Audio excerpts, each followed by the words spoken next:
Essa estranha figura mostra como o cérebro acha que deve ser o seu corpo. Partes altamente sensíveis aparecem grandes na visão que o cérebro tem do corpo. Os lábios parecem enormes, porque são extremamente sensíveis e ideais para demonstrar nossas emoções.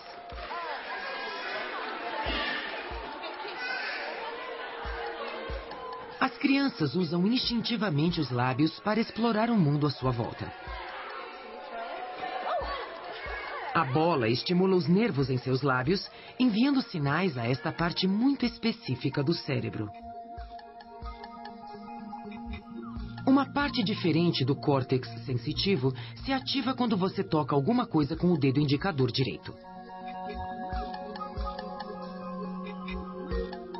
A mão está repleta de filamentos nervosos, então a sentimos como se fosse muito maior do que é. O polegar é o maior de todos os dedos. Ele pode distinguir os menores detalhes pelo toque.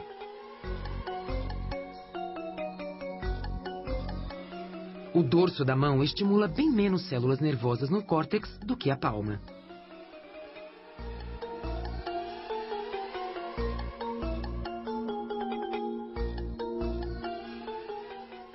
A segunda figura mostra o quanto do cérebro ocupa-se em controlar nosso corpo. Suas partes maiores têm muitas células nervosas responsáveis pela sintonia fina dos músculos. As duas figuras distorcidas têm muito em comum. As partes do corpo sensíveis ao toque geralmente necessitam de um controle mais preciso. As mãos estão repletas de músculos de precisão. A enorme porção do cérebro responsável pela mão tem sido vital para a evolução desde os nossos desajeitados ancestrais e levou a alguns dos nossos maiores avanços culturais. Para monitorar os músculos, contamos com nossos vigilantes órgãos dos sentidos. Cada um está conectado à sua própria região do córtex cerebral. Os olhos enviam sinais à parte posterior do cérebro, ao longo de nervos que se cruzam pelo caminho. A região onde nós vemos o mundo é estranhamente distante dos olhos. Quando você vê alguma coisa, sinais elétricos percorrem estes pálidos feixes de nervos. Eles carregam mensagens codificadas através dos hemisférios cerebrais até a parte posterior do córtex. Esta tomografia mostra a atividade elétrica na parte do cérebro onde as mensagens são recebidas. O ouvido nos mantém em contato com qualquer som emitido e com mensagens de nossos semelhantes. Os sons são amplificados e detectados por um microfone natural. Seus sinais, sensatamente, são analisados na região do cérebro bem próxima ao ouvido.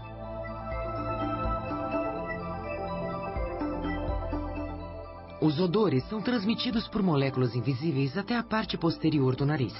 Elas disparam os impulsos nervosos até as profundezas do cérebro, onde residem nossas emoções.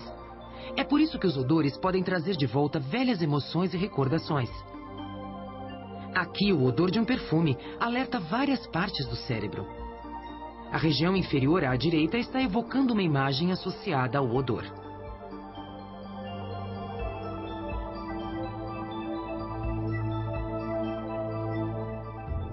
Os caminhos inconscientes que ligam nossos sentidos ainda são inexplorados. Não entendemos como o córtex reúne as respostas dispersas dos nossos sentidos para criar uma imagem do mundo à nossa volta.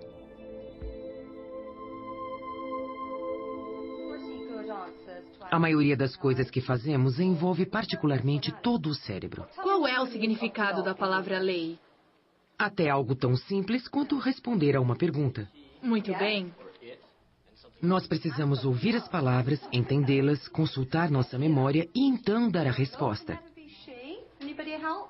Uma vez que fortalece caminhos especiais através do cérebro, a linguagem moldou o nosso modo de pensar.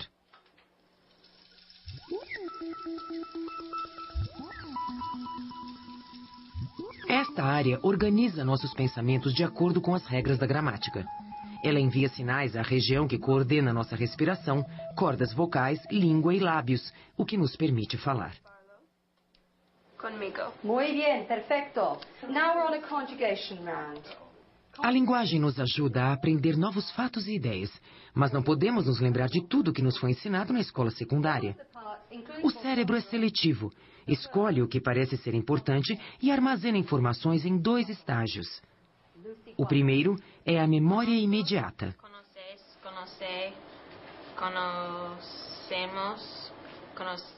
Ao ouvir uma palavra nova, você pode lembrá-la por alguns segundos, mas ela logo desaparecerá gradualmente, a menos que seja arquivada na memória permanente. Who shall I choose? Desesperados? Corey. Para armazenar o que aprendemos, o cérebro precisa construir novas conexões permanentes entre seus nervos. A estrutura do cérebro muda sutilmente cada vez que enviamos um novo dado para a nossa memória permanente. Novas ligações são forjadas pelo cérebro, mas ainda é um mistério como podemos evocar essas memórias dispersas quando queremos.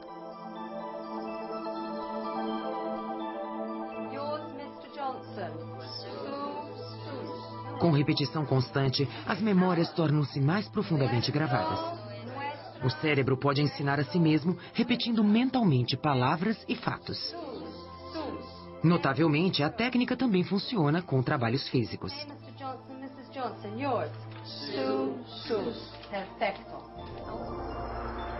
O cérebro é o órgão mais maravilhoso e mais misterioso do corpo humano. Os cientistas ainda têm de descobrir a função de cada giro e sulco e como essa massa de células nervosas cria a inteligência, a consciência e a autopercepção. Um computador que pode pensar e que é consciente de si mesmo está ainda bem distante nos domínios da ficção científica. Contudo, cada um de nós tem um computador muito mais poderoso que qualquer equipamento da era espacial. O cérebro humano possui a engenhosidade para nos levar aos cantos mais afastados da Terra e além. Seu alcance mental não conhece limites. Com o nosso cérebro, podemos olhar além do nosso próprio mundo e contemplar o infinito.